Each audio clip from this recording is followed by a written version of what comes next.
नमस्कार, मैं श्रम मेहता और आप देख रहे हैं खबर हंट। नोएडा सेक्टर 18 स्थित वीर सिल्वर टावर में कल वेलफेयर एसोसिएशन की एक अहम बैठक आयोजित की गई, जिसमें बिल्डर की लगातार लापरवाहियों और मनमानी पर खुलकर चर्चा की गई। इस एसोसिएशन में 100 से अधिक सदस्य शामिल हैं, जो पिछले कई महीनों से बिल्डर की कार्यप्रणाली से बेहद नाराज हैं। एसोसिएशन के प्रेसिडेंट ने मीटिंग में बताया कि बिल्डर न केवल बिजली के बिलों में दोहरी वसूली कर रहे हैं, बल्कि प्रोजेक्ट में कोई भी विकास कार्य नहीं कर रहे हैं। उन्होंने बिल्डर पर खुलेआम लूट का आरोप लगाते हुए कहा कि निवासियों को बुनियादी सुविधाएं तक ठीक से नहीं मिल रही हैं, बावजूद इसके उनसे मनमाने खर्चे की वसूली की जाती है। वेलफेयर एसोसिएशन के सदस्य ने इस मुद्दे को अब कानूनी रास्ते पर ले जाने का फैसला किया है। उन्होंने बिल्डर के खिलाफ लीगल एक्शन शुरू कर दिया है और साफ कहा है कि अब सारे एक्सपेंस का नियंत्रण वेलफेयर बॉडी के हाथों में होना चाहिए। साथ ही हर एक खर्चे की रिपोर्ट पारदर्शी तरीके से सभी को दिखाई जानी चाहिए। एसोसिएशन का मकसद है कि टावर के सभी रेजिडेंट्स को एक समान, पारदर्शी और न्याय संगत सुविधाएं मिले। साथ ही हमारे संवाददाता ने खुद वेलफेयर एसोसिएशन के सदस्यों से इस मुद्दे पर बातचीत की है और उनका क्या कुछ कहना है, आइए उनसे जानते हैं।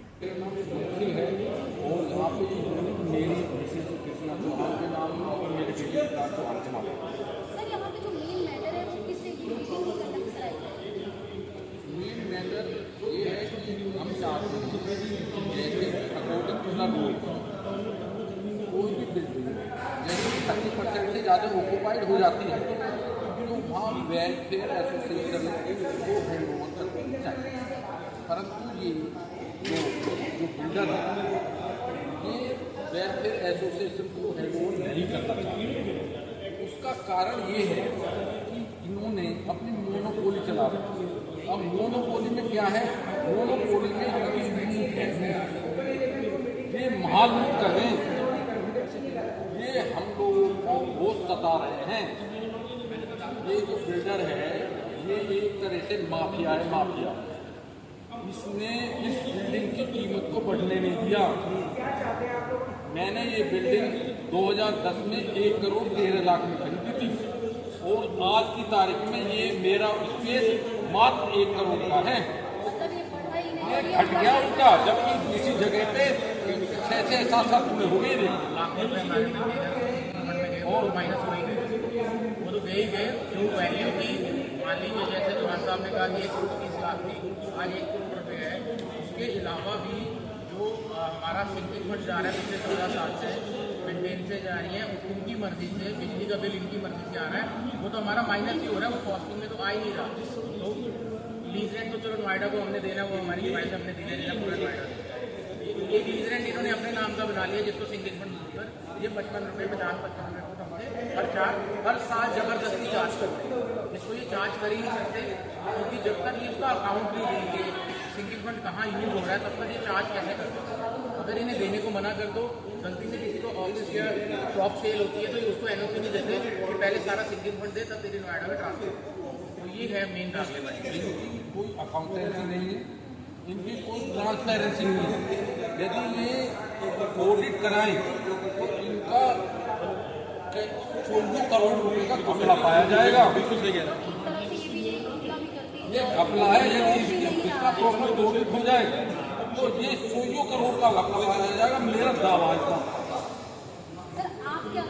हमने इनसे पूछा कि आप ऑडिट कराइए, बेशक आप बिल्डर की टीम से कराइए और उसको हमारे सामने बताइए कि भाई ऑडिट में ये चीज़ है, इसी चीज़ में हमारे मेंटेनेंस के खर्चे इतने की सैलरी गई, इतने का सब कुछ गया।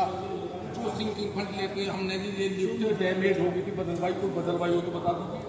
क्योंकि सिंकिंग फंड एक ऐसा फंड है कि अगर वो मेजर फेलियर के लिए मेंटेनेंस में तो एएमसी जाती है, एस्केलेटर की भी जाती है, एलिवेटर की भी जाती है। इन केस लिफ्ट खराब हो जाती है, चेंज होगी तो उसकी कोटेशन आई है, प्रॉपर की 3 जनों की कोटेशन आई है। सभी को बताया जाएगा कि सिंकिंग फंड में इतना फंड है, ये 1 करोड़ रुपए की लिफ्ट आ रही है, तो ये सिंकिंग फंड आपका इतना रह गया, बाकी को फुलफिल करने के लिए 1 करोड़ डिवाइडेड सारे स्क्वायर फीट एरिया के हिसाब से मेंबर से पैसे लें। ये कह रहे हैं हम कोई आपको अकाउंट नहीं देंगे सिंकिंग फंड का, आपके पैसे का कोई अकाउंट नहीं देंगे।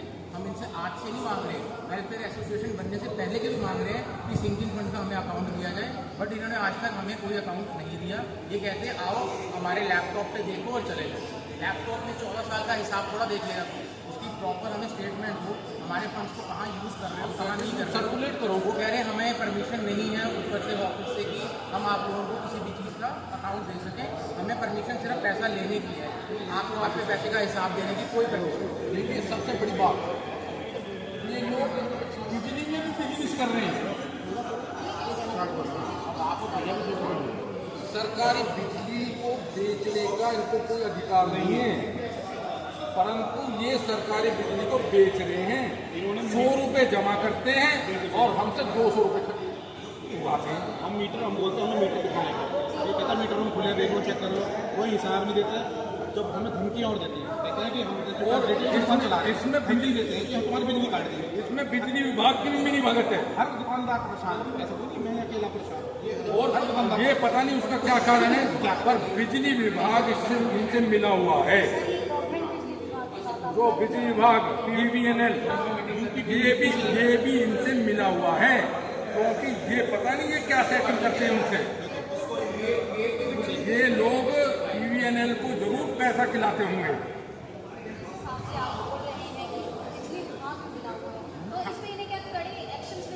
मेरे विचार से इसकी बाकायदा इंक्वायरी होनी चाहिए और इस बिल्डर की भी इंक्वायरी होनी चाहिए। और ये बिजली विभाग इनको कैसे परमिशन दिए हुए है कि प्राइवेटली, जबकि सब यूनिटों के बिजली सब बिल्डिंग्स में अलग अलग मीटर से लग रहे हैं सबके, यहाँ क्यों नहीं लग सकते मीटर? जबकि ये बेहिसाब पैसा उड़ा रहे हैं, 100 के 1000 बना रहे हैं। अब एक बात बताइए, ये लोग बिना यूनिट रेट लेते हैं, 20 रुपये यूनिट, किसका 20 रुपये यूनिट है?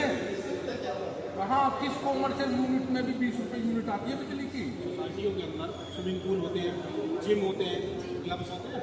यहाँ पे ये सोसाइटी इसके अंदर ना कोई स्विमिंग पूल है, ना जिम है, ना पार्किंग, ये सब सुविधाएं कुछ भी नहीं है। तब हमारा 32 रुपये प्लस 32,000 38,000 हम देंगे।